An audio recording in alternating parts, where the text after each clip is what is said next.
Hello everybody and welcome to my channel. Today I'm going to take a more serious turn. We are going to be talking about male breast cancer today. And we are doing that because I had it.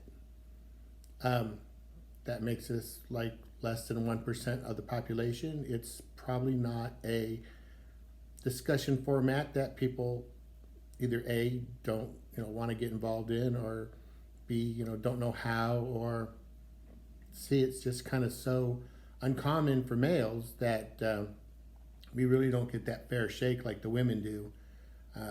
It's not good for either one, male or female. I will say for the females, it's not that it's better, but there's more of a support group that aims more towards the women. And of course, women are able to talk among themselves and they're able to have a better idea of what's going on or what's going to happen, or they might have friends that have had it. Whereas males, we're kind of left a little bit more in the dark. So I'm going to kind of tell my story on what's going on so that if you're as a male coming across something like this, you can have just a general idea, because everything I was coming up was, well, do you have any questions? What do you want to know? Or, there's not a lot of information when you are looking on, YouTube or online about male breast cancer. There's just not a lot of overly information. I mean, there's a lot, but it's kind of squeezed into that, one little section of writing. Whereas women, you can just find a boatload of stuff for it. There are a lot of support groups out there, and there are some that do mention males, but most of it will all cater to women, which is great for them. But I have been keeping my little journal logs, and I have everything here. So you can kind of see the timeline of how fast it kind of went, or, depending on what you think, how slow it went. I think it went pretty quick. So did the wife once we figured out the problem. So I will start off with, and you'll see me look over here. That's because that's where I have my notes. We'll start off at September 7th of 2022, which was a Wednesday. I was with my wife, and she had noticed that I was kind of had like a little bit of a leaking coming out, and so we went into the bathroom, and I took off my shirt, and I kind of felt, and it was kind of not overly easy to feel, because unfortunately, as I'll lift up my left side here, it was literally right behind the nipple. So as I was feeling around, I didn't really feel anything. And then once I got in here, it kind of felt more like a hard marble. And so I brought the wife in, and I said, will you kind of take a look? And of course she's like, well, yeah, but I said, well, you women do your self-examinations. You generally have an idea, whereas I don't really know what's normal, what's not. So she happened to feel around, and when she got right on my nipple, it actually hurt a little bit. And then it actually ended up expressing some blood right from the nipple itself.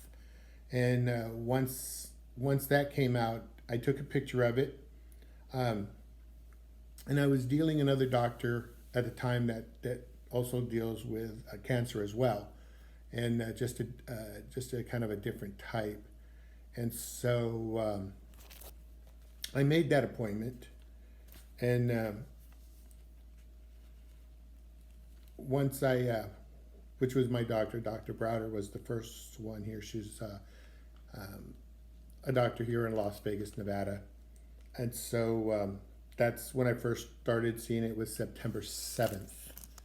From the 7th, because I did have a follow-up appointment with Dr. Browder, the next thing she did was she checked me, and she was able to express some fluid as well out of the nipple, and she said I need to go see. She had a breast surgeon, Dr. Benosa, again here in Las Vegas, Nevada, that worked on some of the stuff she had for her breast, and so she really recommended him.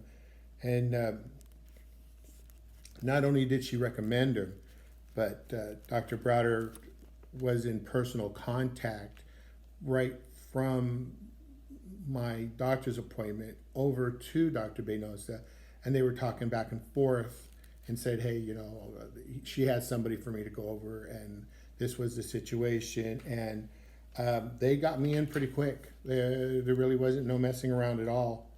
And that happened on September 9th, or I'm sorry, on September 14th of 2022. And once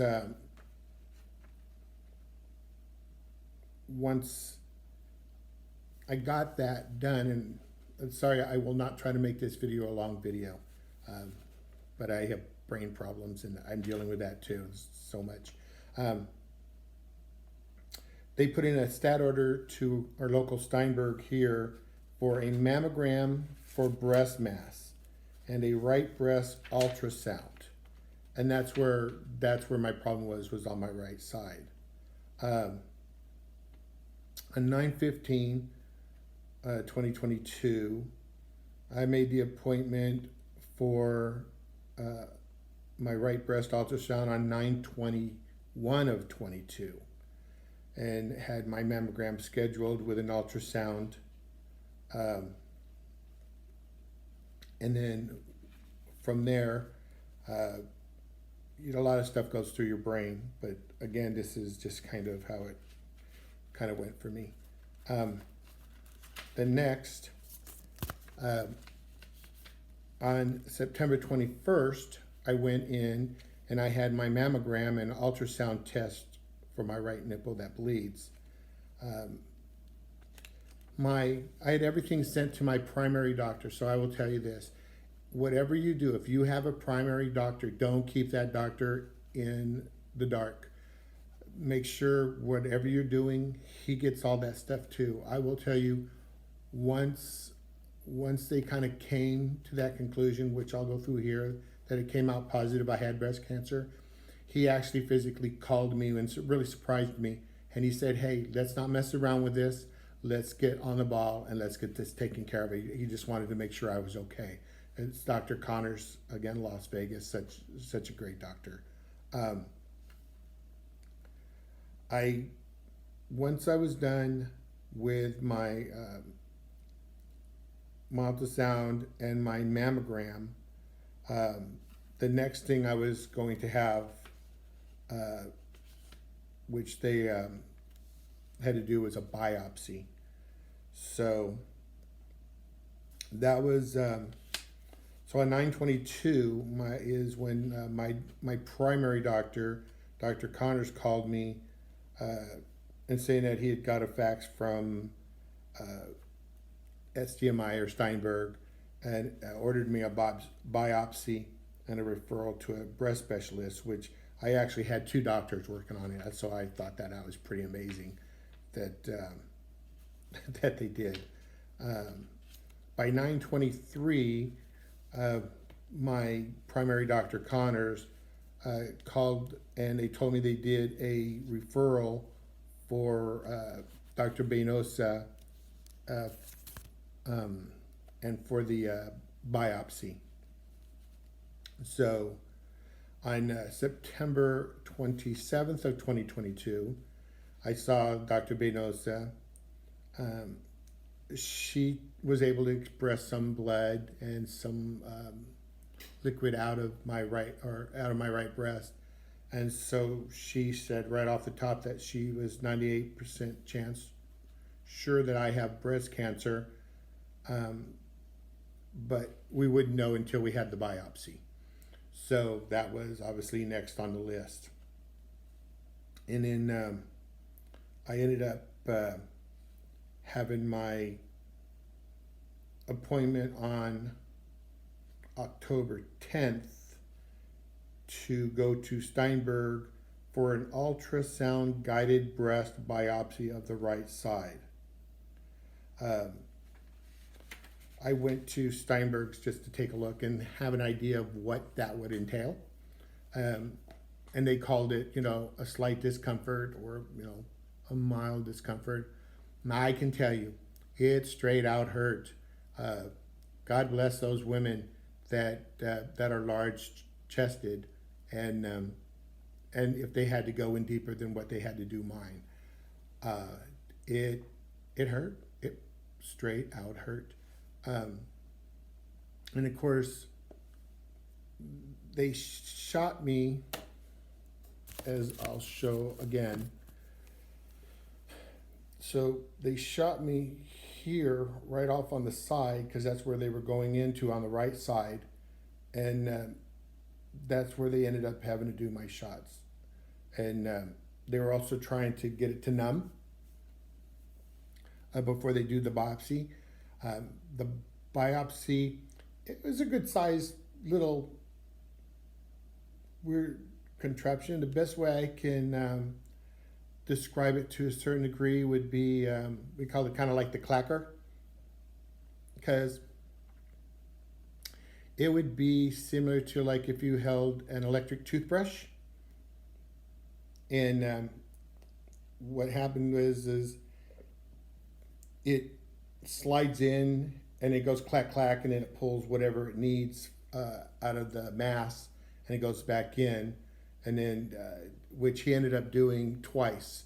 I'll get into more in that in just a minute. But as far as the needles were concerned, that wasn't a slight inconvenience. God bless women, because if they had to go in deep, that would be pretty painful, and I can see why women would have a problem with that, because I know I did.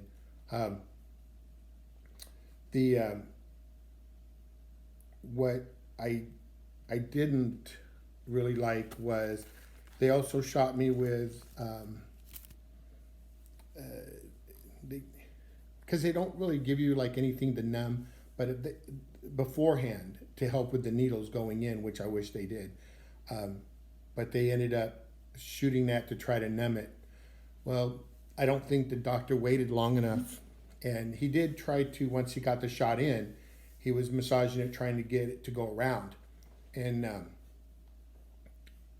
when he took his little knife to make the nick, I felt it, and quite frankly, that hurt too. Because I even said, "Do you want to wait a couple more, minutes just to give it a chance to see if it would, get to where it goes?" Because it was pretty quick after he gave me the shots. It's like he gave me the shots, put it down, picked up the little scalpel, and nicked me. And boy, I tell you, that was a little something. I didn't like that at all. My biopsy at Steinberg, the mammogram, that's no big deal. It wasn't painful. It didn't hurt. It just had the two pieces. There really is not a lot to mash, because if you don't have a lot of boob, there's just not a lot to mash. And it wasn't really even a mash. It was a very light squeeze, and nothing any more normal than what you do. It was nothing. It was so easy. And I just did the poses that they wanted me to do, and then they put me on the machine and they did their thing. Not a problem. As I put, the mammogram was just fine. The biopsy, on the other hand, hurt like an SOB, and it did. The numbing needle hurt badly, and I felt the nick of the knife for the opening. The biopsy clacker noise needle was just fine. The doctor took 2 samples. I told him I didn't feel a thing, because he was more worried about the clacking and the noise. He's like, "You okay?" I'm like, "Listen, I'm great. I don't feel anything." I said, the clacking of the machine doesn't bother me a bit. He goes, "Well, I got 2 samples." I said, "Hey, if you want to take another 3, 4, or 5, you go right on ahead." Because once that stage of over was the pain and it actually was numb, I was good to go. And I told him, take as much as you need. I've got nowhere to go. But he just took the 2, and and he said that was okay. Um, After that, it was a 5 to 7 day wait for the outcome. The biopsy was an ultrasound guided biopsy. I would I would hate to have to go through that again awake. If they would have put me out, I'm sure I would have been just fine. But it's one of those when you go, can they really put you out for the 5 to 10 minutes it took? I would hope so, and God, I would hope they would do that for women if that's what they wanted, because that was something. I know I'm going to probably mention women a lot in here because it's obviously that's what people again know. Let's see, I have on October 19th of 2022, I had my appointment with Dr. Benosa. The biopsy came back positive for cancer, DCIS, of my right breast.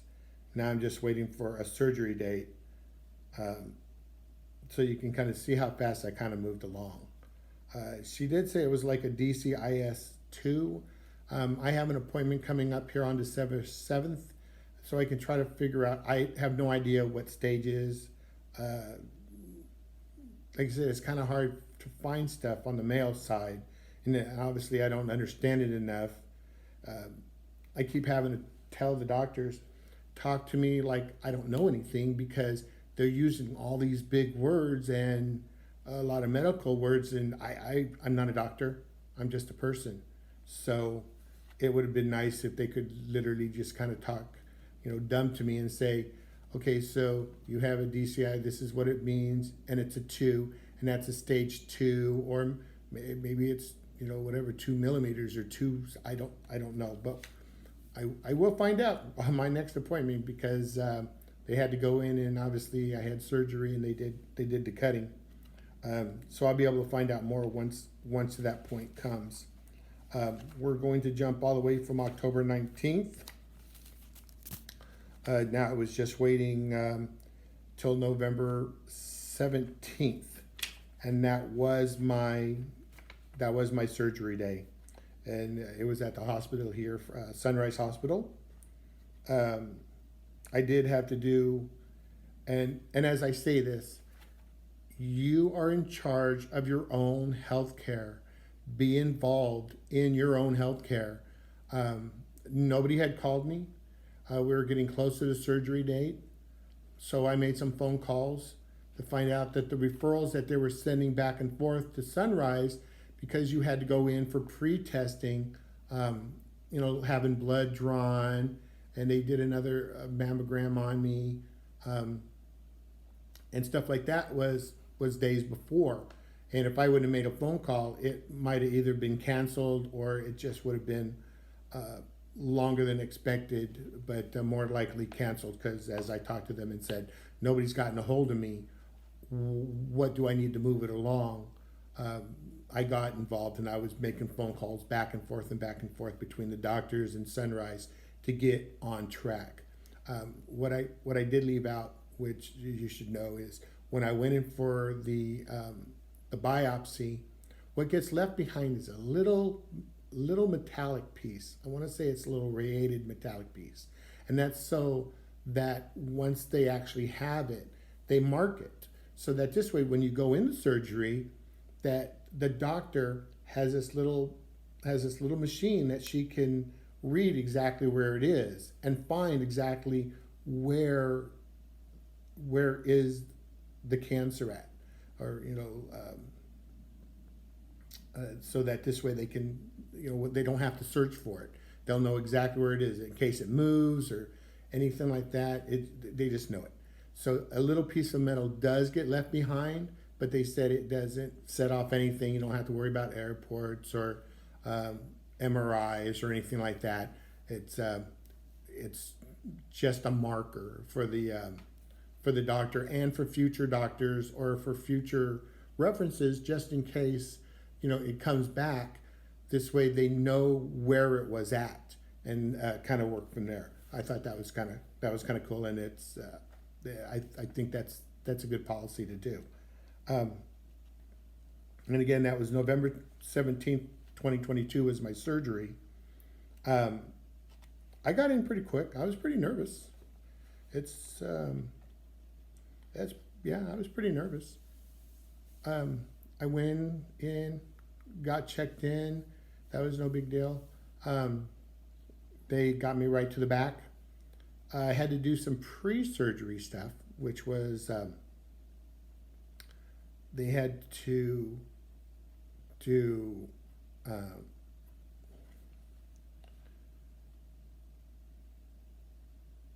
let's see here. Give me just a second, please. I'm sorry.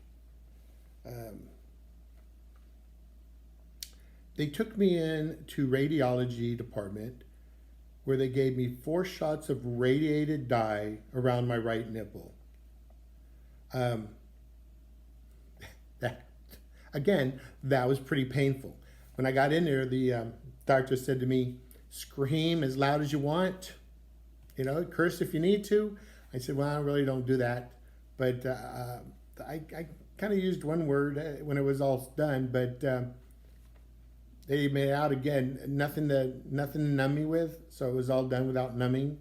If you can get numbing, believe me, get numbing. If you can't, well, unfortunately, people are going to say, well, you'll just have to deal with it, and I don't want to sound cold because I've been through it, but it's got to get done, and there's a reason for it, which I'll tell you right now. So what they did was they gave me 4 shots around my nipple. So again, with the shirt up, it was like 1, 2, 3, 4. And what they're trying to do is they're trying to get the dye to flow back into the lymph nodes so that they can see where is it going, or how fast it's traveling, and they put you in this big kind of an MRI looking machine, but you don't slide in. This had 2 large sides, and I laid in the middle, and then what it would do, it would go in and it would take pictures to see where is that dye going. And unfortunately with mine was blocked. She said my fluid went really nowhere. So they were going to take possibly 1 lymph node she was talking about, and she said they're probably going to have to go and take 4. I don't know how many they took because, again, I haven't had a chance to talk and get all updated. But I'm sure, with her writing and make sure she's getting all her P's and Q's together as far as what she did or what she took out, which I'm fine with. I mean, whatever had to come out has to come out. They're already there. So as I told her, you're already there. Take out whatever you need to take out. It's not something you want to come back and do a second time because, while they were there, they decided not to. But yeah, now that one's got cancer in it too. So back in I go again. So she's like, she definitely knows what she's doing. And I trust Dr. Browder, who sent me to Dr. Benosa. I trust her a lot. So it's kind of like a blind faith, but not really, because I tried to ask my questions, which I'll get into that once I finish this for you guys.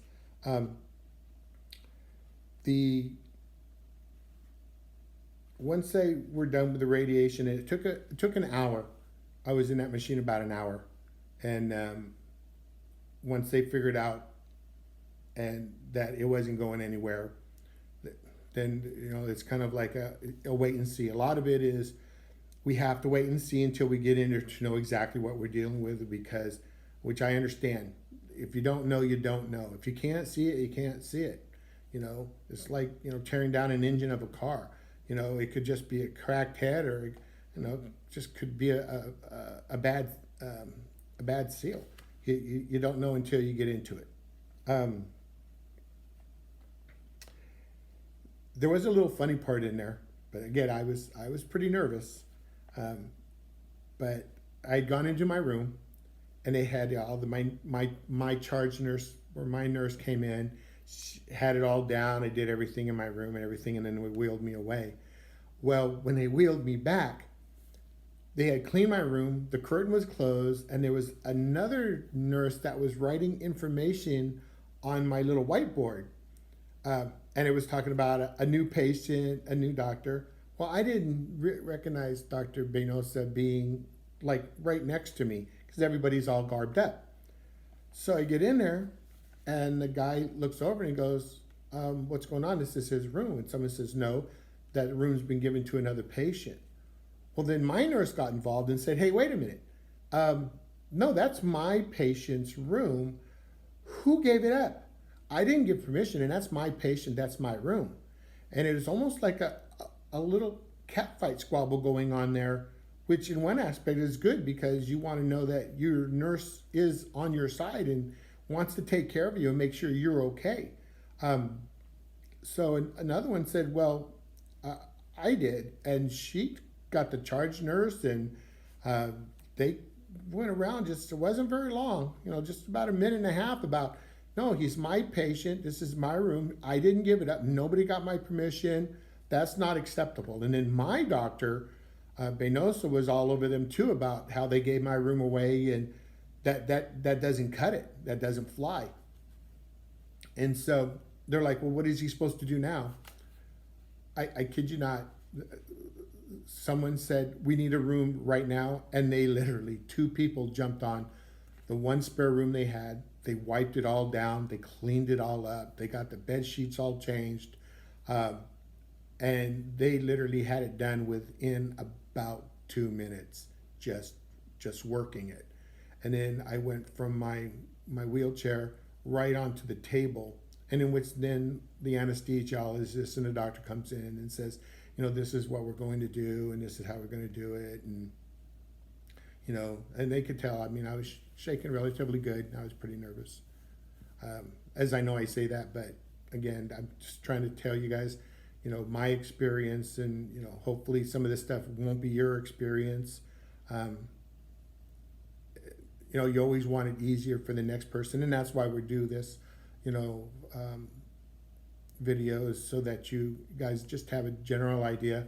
And I'd be more than happy to answer any questions to the best I can of my knowledge, if that helps at all. Once they got me, which wasn't that long, once I got into the room, it wasn't that long. They took me back to the surgery room.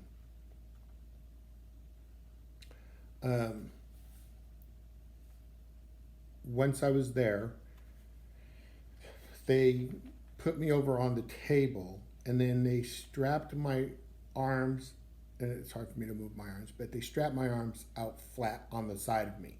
They did want to make it comfortable because, as you can see, I have an unevenness in my shoulders from an injury I had.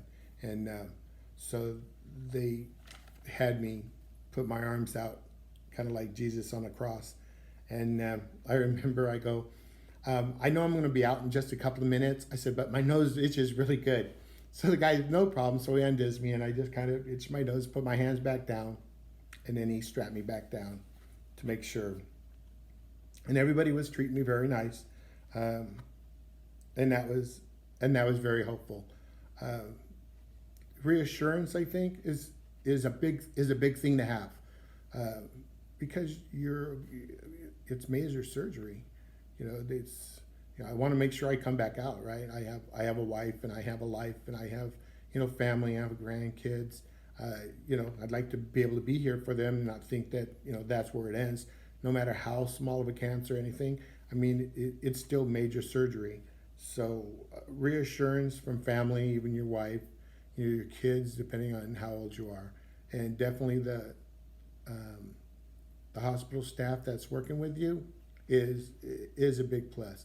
A lot of them were kind of touching my shoulder and my hands, and telling me, hey, you're going to be all right. We're going to make sure we take good care of you. And that was very helpful. Now, the they was talking about the anesthesia and about how what they were going to use, because I said, well, there's one juice that's called propofol. I call it the rainbow and unicorn juice, because once that goes in you, you're toast. And I wake up really good from that stuff, so I'm glad they kind of listened and used it. though there was a problem. Um, Apparently, they mix it with something to stop the hurting as it goes in. My doctor had put a mask on me. I'd have to ask her what was in it because I don't know if it was air or if it was, as the wife said, it should have been something to like a nitrous or something to help put me out. But I think because I was just so nervous, it really wasn't doing anything.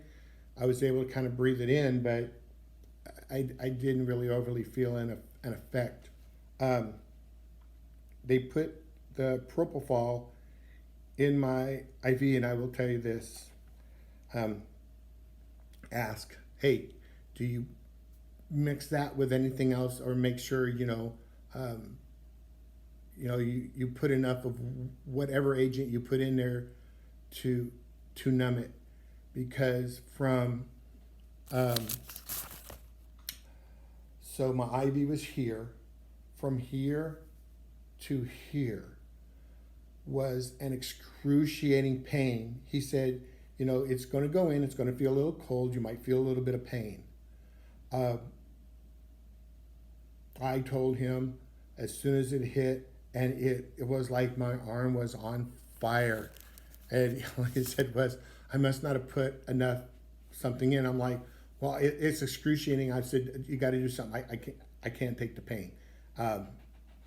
He did something, and I probably had about another 15 seconds of it, which is a long time when you're, excruciating pain. But then after that, I was out cold. And then the next thing I know, I woke up, and I woke up fine. I didn't have a burning sensation in my arm or anything like that. It wasn't hurting or on fire. Everything was good once it was all done.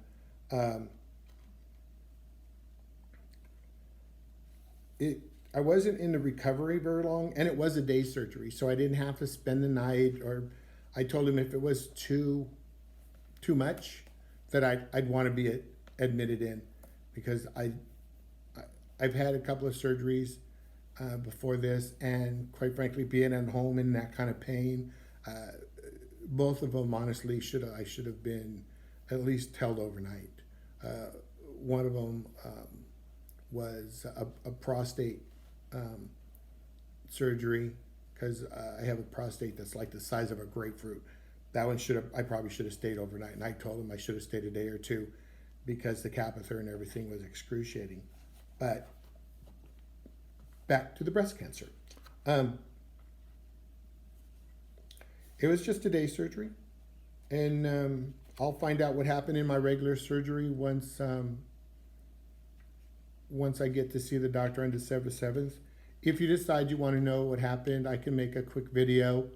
Just leave a comment on the bottom, and if there's something you want to know or something you want me to ask, as long as I'm able to get this up before my doctor's appointment, I'll get it written down and I'll ask, because there's no reason for me not to. So if anything I can do to help anybody, believe me, I would be more than willing and more than happy to. I came out of recovery, and so this is, they gave me 5 milligrams of oxycodone is what she gave me. And she also gave me, and if you give me just a second here, I'll see if I have it written down. She gave me a laxative also, which I would suggest, because you're not gonna eat the day before or anything. Watch what you eat.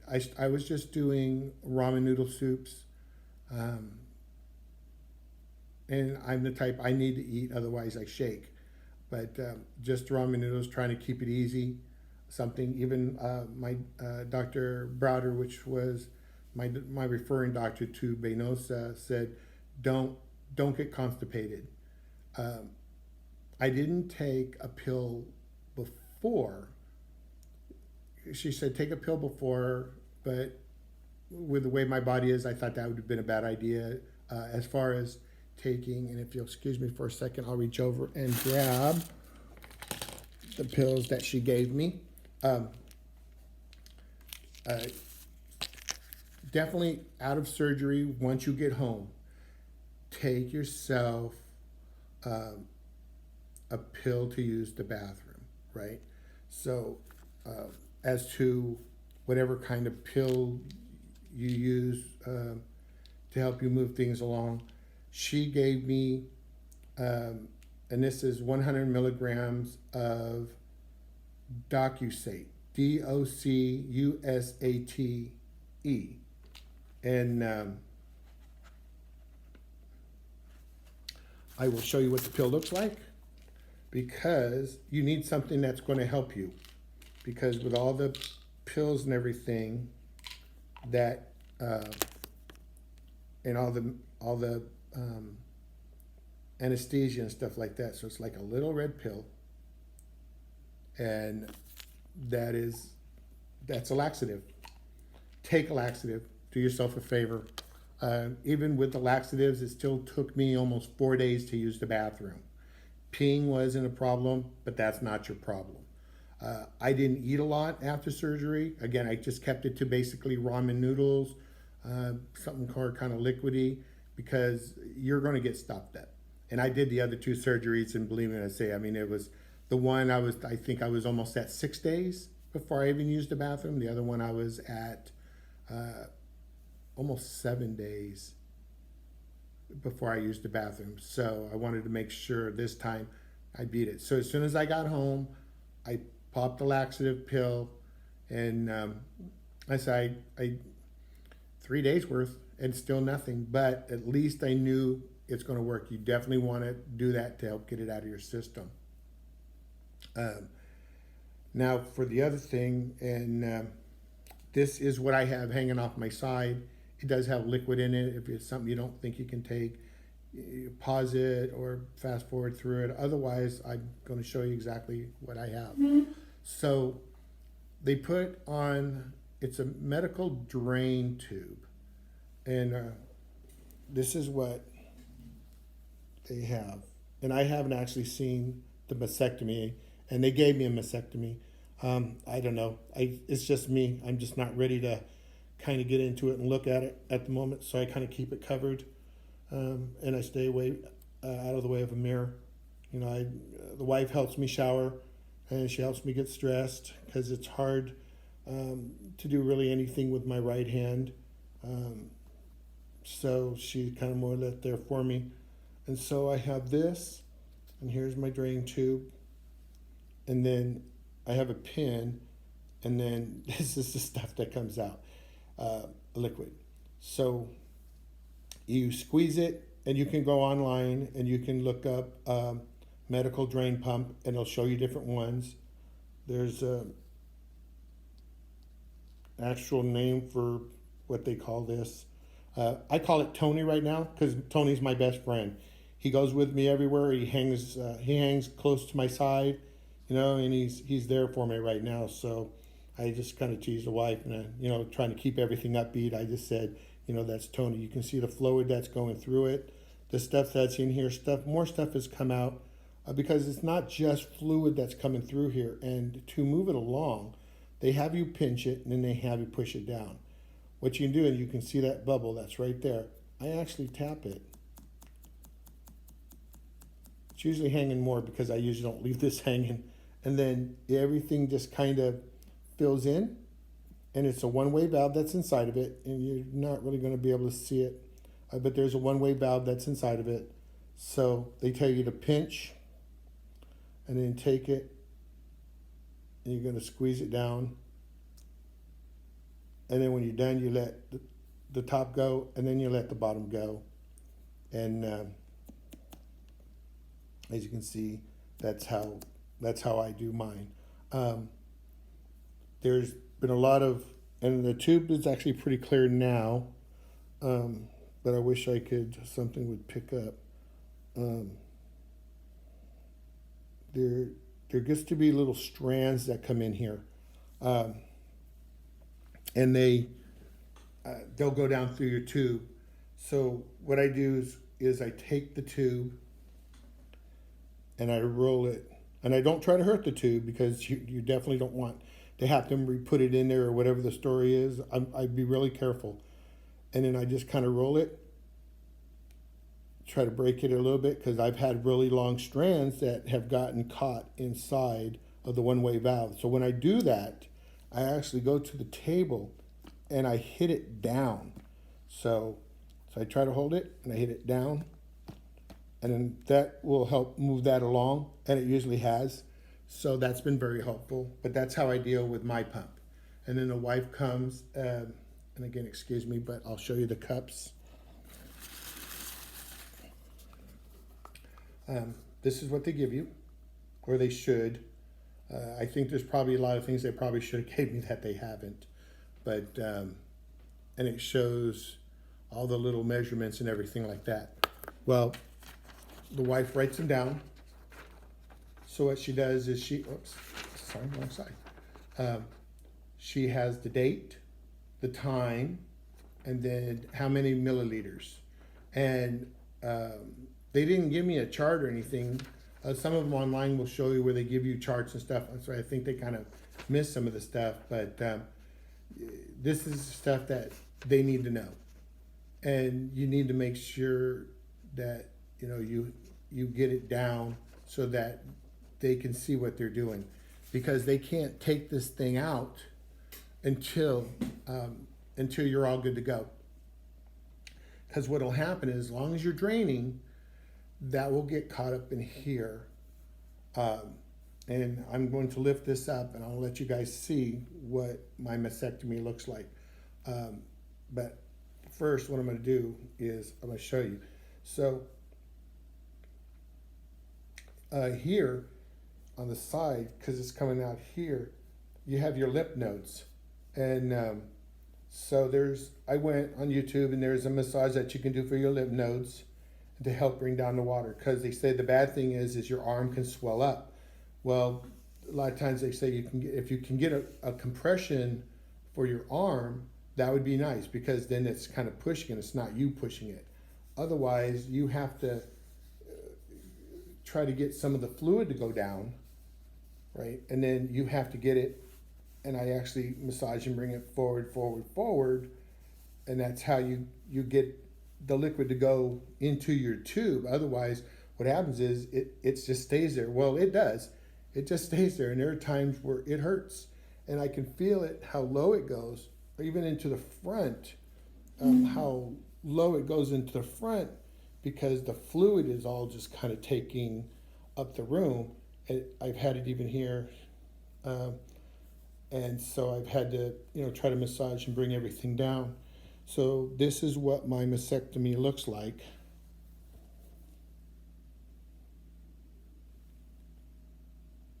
And how they did it as compared to the other. So,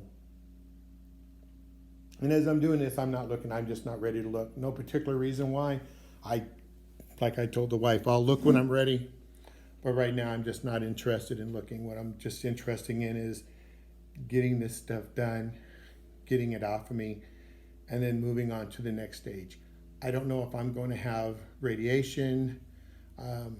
I don't know if I'm going to have chemotherapy. I will find out on the 7th, because until they know what I have going on for my breast cancer, then they'll know what kind of treatment to do. So that will be coming up again, December 7th. So I hope this video hasn't, been overly long for you. But again, I just kind of wanted, any man that is not sure, and believe me, it is definitely nothing to be ashamed about. I had no idea I would catch breast cancer. It's, again, less than 1% of the population. So I teased the wife and said, when my parents said I was special growing up, you know what? Don't call your kids special, because this is definitely something special. And of course, she laughs, and I try to keep a positive attitude, because you can always do woe is me. I'm not that type. It's something I know we'll get through. Again, one day at a time. People are going to tell you that. be upbeat. Looking online, you have the Cancer Society. They have some programs that can, you'll have to check with them. They have people that volunteer to drive you to your doctors, right? But it's only like to your doctors and back home. I have it here. They have getaways. So whether you're in treatment or you're out of treatment, you know, the stress, and believe me, it can be pretty stressful at times. And because your brain's there's just so much going on. But they have a lot of things in the way of retreats and stuff like that you can go to. It doesn't cost you anything. Some of them will even help you pay there to get there. But, you know, depending on where you're at and how close one is to you, it's something that's worth looking into. I'm still trying to figure out in case I do have to get into chemo or radiation. They have partnerships where they can help you pay for co-pays or for medications. Quite frankly, I'm just having a difficult time finding that out. It's like a lot of that stuff they don't talk about the men. I've only seen like 2, I think, that, you know, dealt with, hey, men with breast cancer are welcome too, you know, but most of them, it's all about the women, and there's nothing there about the men.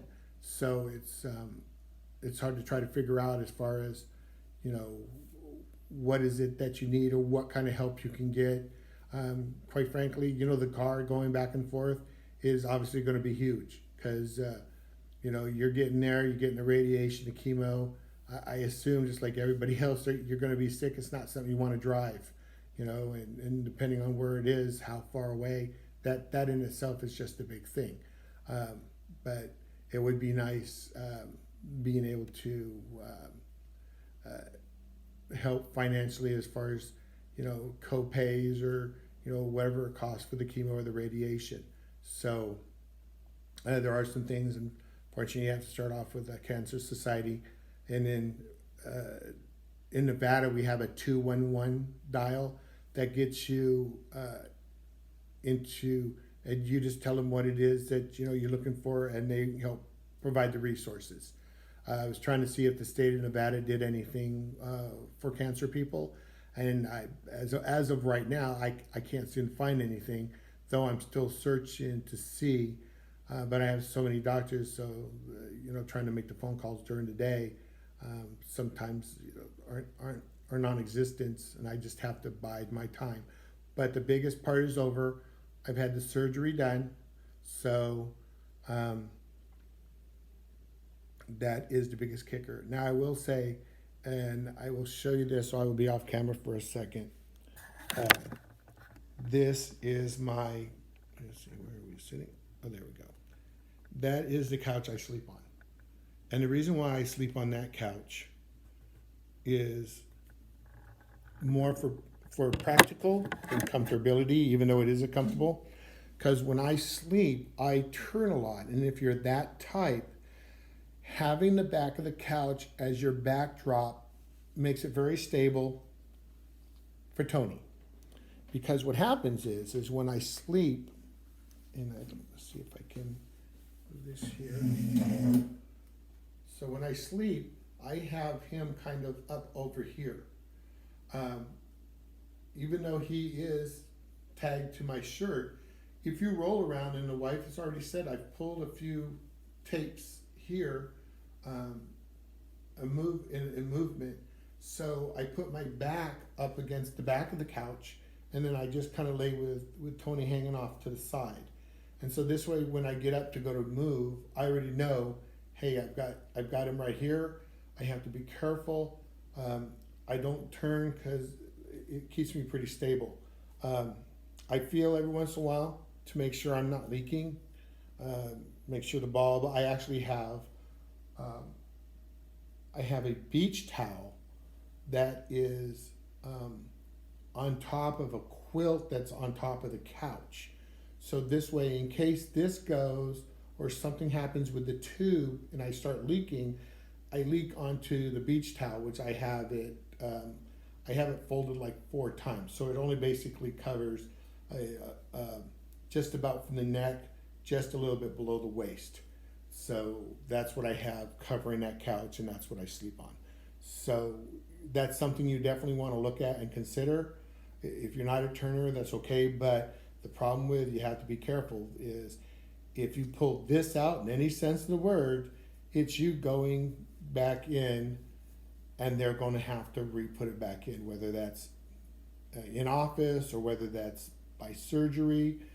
They talk surgery here, so I don't want to go back in, and I don't want to have them put another one in me, because you still, no matter what happens, have to deal with the drainage. And they said that they wanted to wear a day or two of nothing draining in Tony, so that this way he's totally empty, and they know that at that point I'm not draining, because this thing will act like it's not draining at all, and then out of nowhere I've had to drain it 3 times in 5 hours, because everything just goes down. Showering, if you want to know about showering, they said it's okay. I waited my time. I don't try to get a lot of water on here, so I kind of try to shield it. You can put a piece of plastic over, tape it, whatever, garbage bag, and make a head thing come down your shoulder if you don't want to get it wet. But I do try to keep it clean. But I do notice after showers, this thing will fill up pretty quick, and I think that's because you get that circulating going. The lymph nodes, everything gets going with the massaging in the shower. It gets everything going, and it drains right out. I don't do much in a day because I have other medical problems. So unfortunately for me, it's mostly on the couch. So, which sucks. I would love to go out and do things, but I just have other bad medical problems.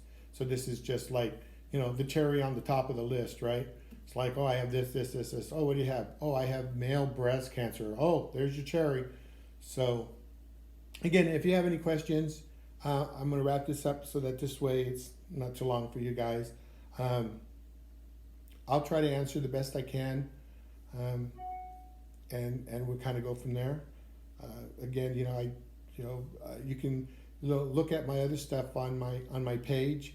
I usually do reviews of kitchen stuff, maybe some cooking. I have adventures with MacGruber. He's my grandson, and the things that we do, and we have fun. So usually I just have a lot of stuff that I put up on my channel, cruisings that we did and stuff. But this has kind of basically had me at a standstill, and you just kind of have to stay positive, because it's just so easy. It's almost like being in doom and gloom room, right? Because you're either on the couch or you're sitting, or there's only so much TV you can watch. There's almost so much radio you can listen to, and but either way, make sure you definitely take care of it.